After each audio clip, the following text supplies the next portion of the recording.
If you've been to my channel before, you know that I'm a long-term investor.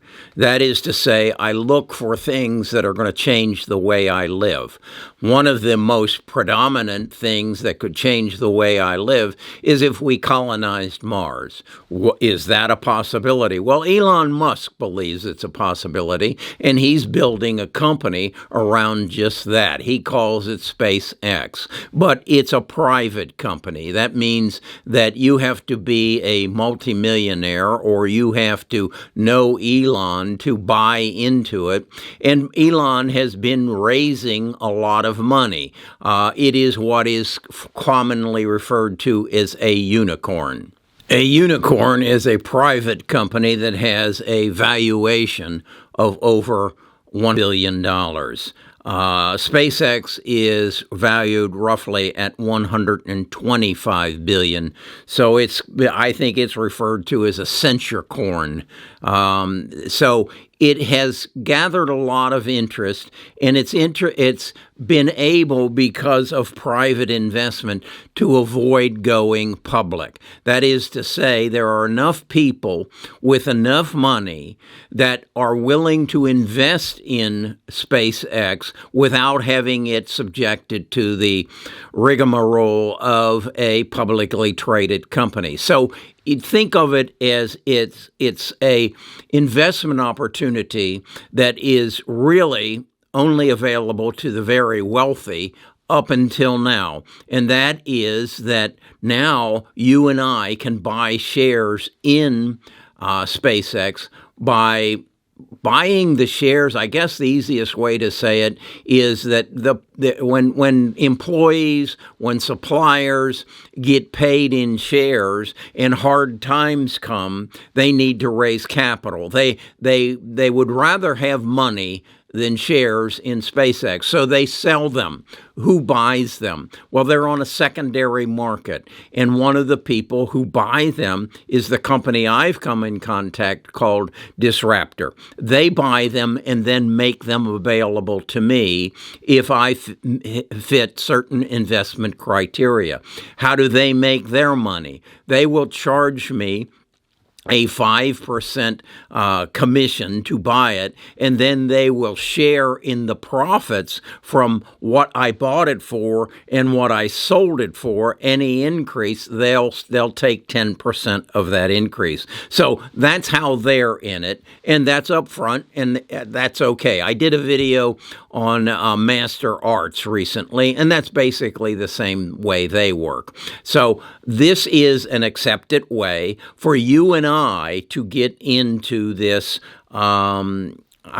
private market, a secondary market, and buy pre-IPO. Again, what it comes down to me is I'm probably not going to live to see, as I said, the colonization of Mars, but I understand it. I've researched it. I have some knowledge. I'm going to show you a video about it. It's about an 8-minute video that I watched. I've edited it. It's a longer video, and I'll put a link in the description so that you can watch the whole video and you can get the whole history of mankind's interest in space and where we are today. And I think the cutting edge of this is SpaceX. So if I want to participate in it, I can, and this is how I can do it. Best of Us Investors presents Carrie Griegmeyer.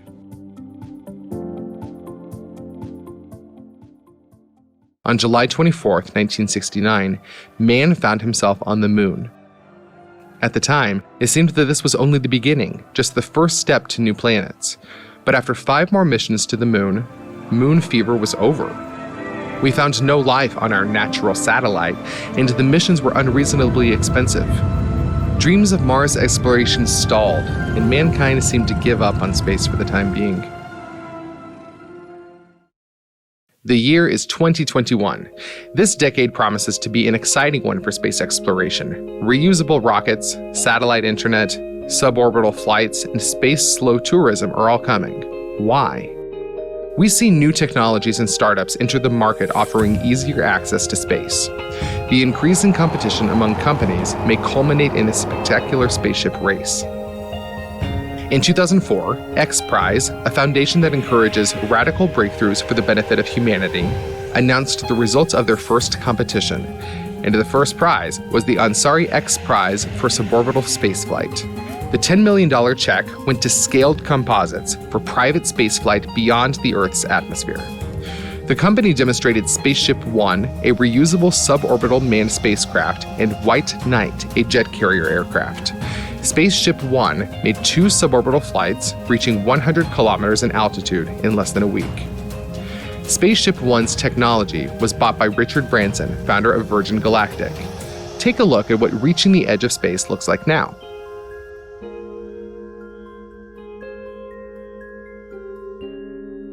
Here's what Virgin Galactic's website looks like, where you can book a space flight for yourself. Flying to the edge of space will cost you $250,000. Fewer than 600 people in the world have gone to space.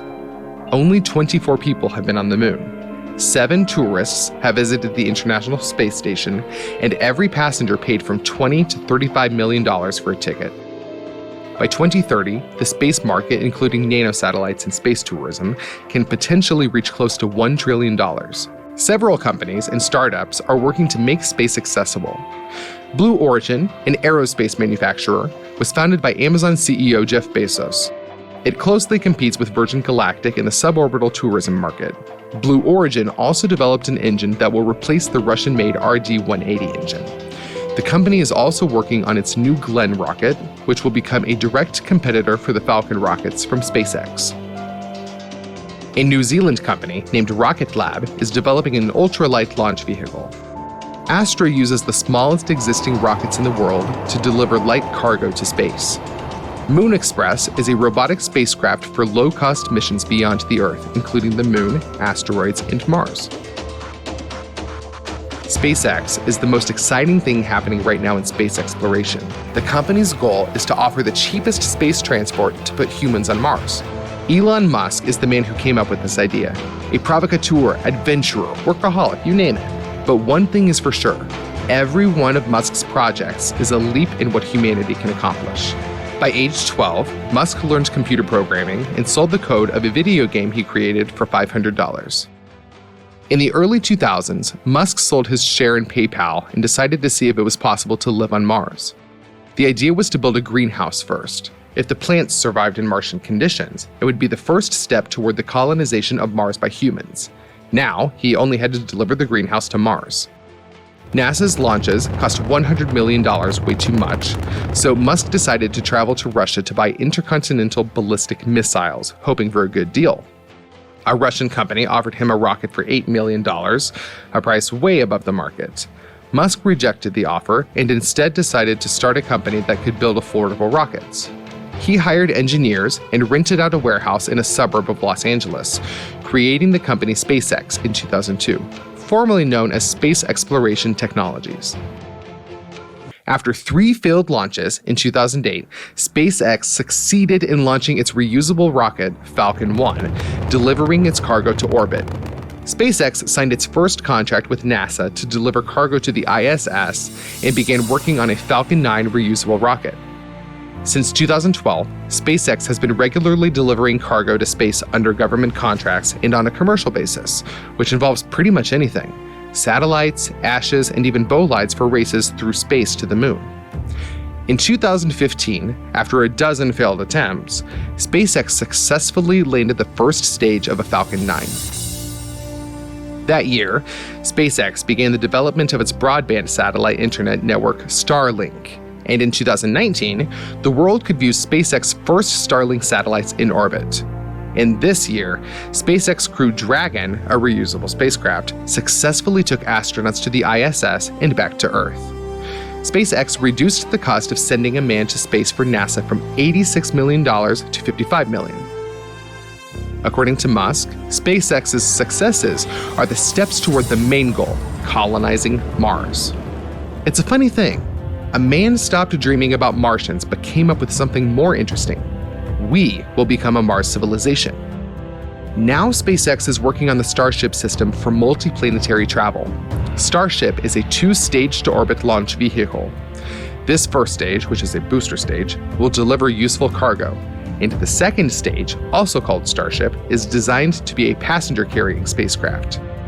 Starship's launch got repeatedly pushed back, but it seems that in the next 6 years, people will still fly to Mars.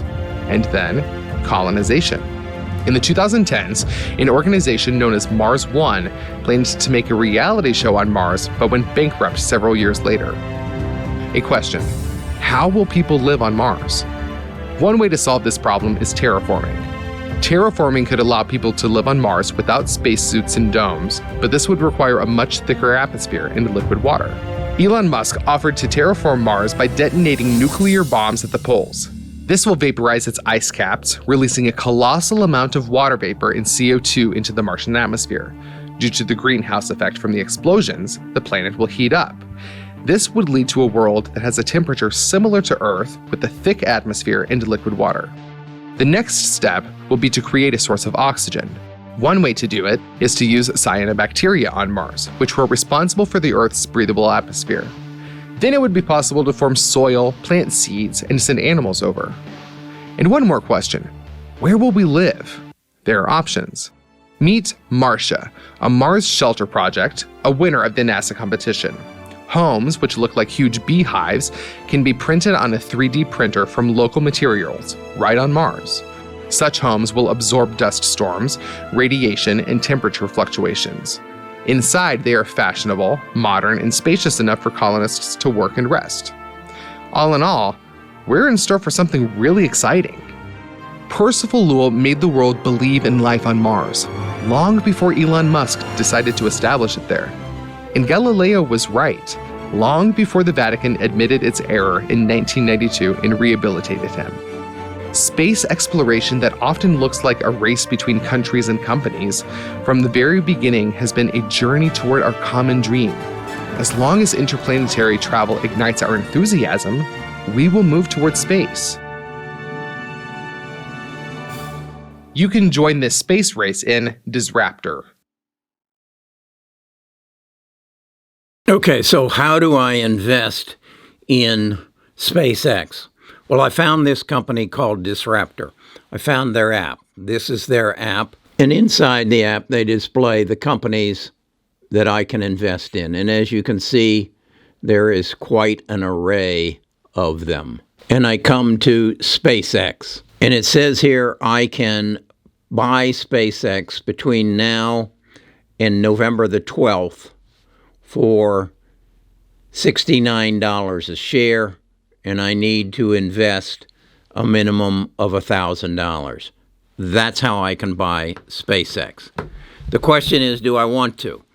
And that's kind of the subject of this video. It's a long-term investment. I'm a long-term investor. I'll never live to see probably in the colonization of Mars, maybe not even the IPO of SpaceX. But is it something that I believe that I could make a difference in my grandchildren's lives? That's the question for me. And that hopefully causes a question for you. That's what I want this channel to be. I want to do some research. I want to be exposed to some people, and then I want to share my information with you. I believe that it takes tools to succeed in any profession. I choose right now 2 professions. One is YouTube, and I'm exploring more tools to make me more successful in that. And the other, and my biggest profession, is that of a stock investor. And with that, I want to share my information. I believe I need tools. One of those tools is Disruptor. I want you to go into the description and look at the full video that Disruptor has put out. And then in that video, you're going to find a direction towards their app. Look at their app and make a decision. Is this something you want to add to your portfolio? Is this a dimension that you think could get you out of the everyday craziness of the stock market and maybe give you an opportunity that up until now only the very, very wealthy have. I don't know. I don't know if it's right for you. I'd like to discuss it with you further, and we can do that on our Discord. In order for you to get that, you'll also find a link in the description to the Discord, and this is where we gather together. Later today at 3 o'clock this afternoon, when the market closes, I will have a Zoom call with the members of our Discord. I will share my learnings for the past week. They'll share their learnings for the past week, and we'll have an open discussion. I believe one of the tools you need in your toolbox to be successful as an investor is a community. Whether you form it at Starbucks, at your church, at your synagogue, at your temple, I don't care. But you need a community so that you can, I guess, deal with what you're dealing with right now in a bear market and exchange ideas and gain strength, because it's going to take a lot of strength to get through what we're going to go through over the next couple months. All right, that's my vision into the future. That's my opportunity to participate in Elon's big adventure, the colonization of Mars, if I choose to. If this is the kind of video you'd like to see more of, the easiest way for you to make that happen is to subscribe and to hit the bell. I put out a video every morning at 7 a.m., but still, support the channel, support Best of Us Investors, and come join our community, what I call the tribe.